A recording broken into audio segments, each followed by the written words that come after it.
Hello students. आज के video में हम सुश्री क्लासेस की ओर से आपको क्लास 11th के बिजनेस स्टडीज का 8th चैप्टर व्यावसायिक वित्त के स्रोत, इसका अगला टॉपिक पढ़ाएंगे। तो हमारा अगला टॉपिक है व्यावसायिक वित्त के स्रोत या सोर्सेज ऑफ बिजनेस फाइनेंस, यानी एक व्यवसाय के लिए वित्त कहां कहां से प्राप्त हो सकता है, ये हम इस टॉपिक में पढ़ेंगे। तो वित्त की व्यवस्था से ही व्यवसाय का आकार निर्धारित होता है और व्यवसायिक इकाई के आकार के आधार पर ही स्वामी को वित्त की व्यवस्था करनी होती है। यदि व्यवसाय का आकार छोटा है तो वित्त कम लगेगा और यदि व्यवसाय का आकार बड़ा है तो बहुत बड़े वित्त की आवश्यकता होगी।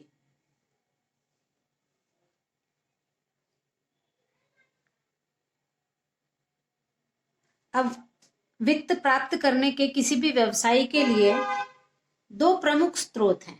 पहला है स्वामित्व या निजी कोष और दूसरा है ऋणगत कोष।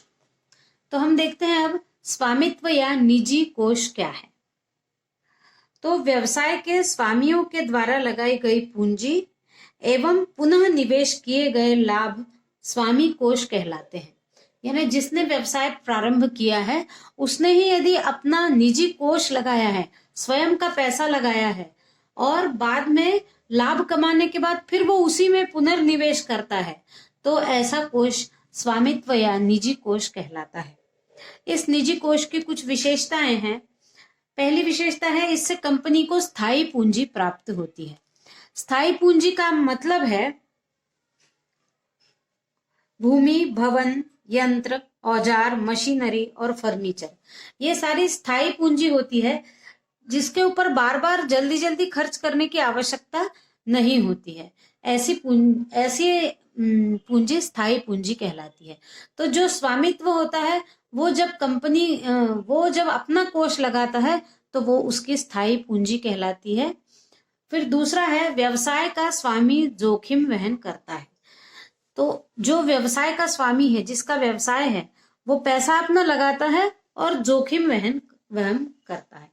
फिर है अविभाजित लाभ को स्वामी पुनर्निवेश करता है। जो उस व्यवसाय का स्वामी है वो अविभाजित लाभ को, यानी जो उसको लाभ प्राप्त होगा उसको वो फिर से अपने उसी व्यवसाय में पुनर्निवेश करता है। फिर है अगला, व्यवसाय में लाभ होने पर ही स्वामी को लाभ होता है। यदि व्यवसाय में हानि हो गई तो स्वामी को भी हानि होगी। फिर व्यवसाय का नियंत्रण स्वामियों के हाथ में होता है। सारा कोष स्वामी स्वयं लगाते हैं। स्वामी यानी व्यवसाय को प्रारंभ करने वाला, चलाने वाला। जब वो अपना स्वयं का कोष लगाता है, स्वयं का वित्त लगाता है, स्वयं का पैसा लगाता है, तो पूरे व्यवसाय पर नियंत्रण भी उसी का होता है। ये हो गई विशेषताएं स्वामित्व या निजी कोष की विशेषताएं। अब हम देखते हैं ऋणगत कोष क्या है। तो विभिन्न वित्तीय संस्थाओं द्वारा, ऋण पत्र द्वारा, बैंक द्वारा, सार्वजनिक जमाओं के माध्यम से, बिल भुनाकर, मित्रों से उधार लेकर यदि पूंजी ली जाती है तो वो कहलाता है ऋणगत कोष। यदि किसी से ऋण के रूप में कोष लिया जाए तो वो कोष ऋणगत कोष कहलाता है। अब ऋणगत कोष की विशेषताओं में पहला है पुनः लौटाना होता है और ये अस्थायी स्रोत है। ये अस्थायी स्रोत है, पक्का पता नहीं कि वहां से मिलेगा या नहीं मिलेगा। जहां से भी ऋण लेने के लिए जाया जाता है या पहल की जाती है वो अस्थायी स्रोत है। ये हमेशा देंगे ये आवश्यक नहीं है और उनका पैसा लेने के बाद वो पुनः लौटाना पड़ता है। फिर दूसरी विशेषता है ब्याज देना होगा जो निश्चित होगा, यानी उस राशि पर जो ऋण के रूप में ली गई है उस पर ब्याज देना होगा और वो ब्याज भी निश्चित होगा। फिर तीसरी विशेषता है जमानत के आधार पर राशि प्राप्त होती है। जमानत देना पड़ती है उस राशि को लेने से पूर्व, उसके बदले में तब राशि प्राप्त होती है। फिर निश्चित अवधि के लिए होता है। यदि आपने अवधि के अंदर पैसा वापस नहीं किया तो उसके ऊपर ब्याज के रूप में और मूलधन और बढ़ता चला जाएगा, इसलिए उसकी अवधि निश्चित होती है। फिर अगली विशेषता है, व्यवसाय संचालन में ऋण देने वाले का कोई भी हस्तक्षेप नहीं होता। जो ऋण देता है उसका काम मात्र ऋण दे देना है, बाकी वो व्यवसाय में किसी प्रकार का भी हस्तक्षेप नहीं करता। अब हम देखते हैं अगला हमारा टॉपिक है स्थायी और कार्यशील पूंजी, फिक्स्ड एंड वर्किंग कैपिटल। व्यवसाय की प्रकृति के अनुरूप स्थायी और कार्यशील पूंजी की आवश्यकता होती है। व्यापार का संचालन न सिर्फ स्थायी पूंजी से होता है और न ही स्थिर सिर्फ कार्यशील पूंजी से होता है। व्यापार के लिए दोनों ही प्रकार की पूंजी का निर्धारित अनुपात में होना आवश्यक होता है। तो अब हम देखते हैं यहाँ पर कि स्थायी पूंजी क्या है। तो स्थायी पूंजी का अर्थ है स्थायी संपत्तियों को क्रय करने के लिए किया गया विनियोजन स्थायी पूंजी कहलाता है। यानी स्थायी पूंजी में भूमि, भवन, मशीन, संयंत्र, फर्नीचर और वाहन ये स्थायी पूंजी के अंतर्गत आते हैं और इनको खरीदने के लिए जो राशि खर्च की जाती है उसको स्थायी पूंजी कहते हैं। ये वे संपत्तियां हैं जो व्यवसाय में लंबे समय तक कार्यान्वित होती हैं।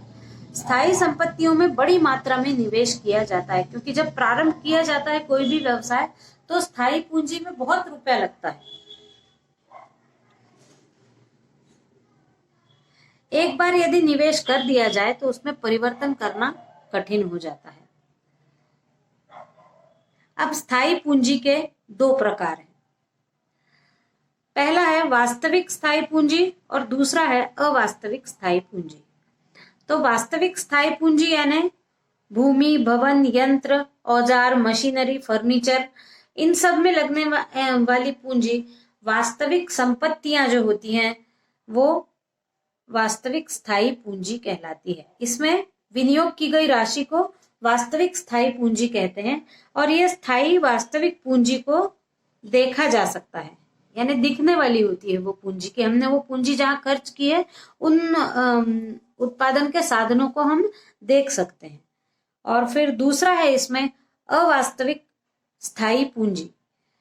इसमें ख्याति, पेटेंट, प्रारंभिक व्यय, कॉपीराइट, व्यय की गई राशि, इनमें व्यय की गई राशि को अवास्तविक स्थायी पूंजी कहते हैं। अवास्तविक स्थायी पूंजी अदृश्य होती है, ये हमको खर्च करने के बाद कहाँ खर्च की गई है ये दिखाई नहीं देता। हमारा अगला टॉपिक है स्थायी पूंजी की मात्रा को निर्धारित करने वाले तत्व। तो स्थायी पूंजी में उद्यम को भारी मात्रा में निवेश करना पड़ता है। यद्यपि विभिन्न व्यवसायों के लिए स्थायी पूंजी की आवश्यकता या मात्रा अलग अलग हो सकती है। सामान्यतः स्थायी पूंजी की मात्रा को कुछ घटक हैं जो प्रभावित करते हैं, जिनमें पहला है व्यवसाय की प्रकृति। तो स्थायी पूंजी की मात्रा व्यवसाय की प्रकृति से निर्धारित होती है। व्यापारिक संस्थाएं सिर्फ वस्तुओं का क्रय विक्रय करती हैं, लेकिन निर्माण करने वाली संस्थाएं वस्तुओं का निर्माण करती हैं। इसलिए निर्माण वाली संस्थाओं में स्थायी पूंजी तुलनात्मक रूप से व्यावसायिक संस्थाओं के ज्यादा लगेगी। फिर दूसरा है व्यवसाय का आकार। यदि व्यवसाय बड़े आकार का है तो स्थायी पूंजी ज्यादा लगेगी और छोटे आकार का होगा तो स्थायी पूंजी कम लगेगी। फिर तकनीक का विकल्प। पूंजी प्रधान संगठनों में ज्यादा स्थायी पूंजी और श्रम प्रधान संगठनों में कम स्थायी पूंजी की आवश्यकता होगी। फिर है चौथा तकनीकी नवीनता। ऐसा उपक्रम जिसकी मशीनों की तकनीकें जल्दी जल्दी परिवर्तित होती हैं, जैसे कंप्यूटर और कंप्यूटर आधारित कुछ उपक्रम ऐसे हैं जिनमें जल्दी जल्दी परिवर्तन होता है, तो ऐसी जगह स्थायी पूंजी ज्यादा लगती है। और यदि ऐसी जगह है जहां पर जल्दी जल्दी तकनीकें परिवर्तित नहीं होती है तो वहां पर स्थायी पूंजी कम लगती है।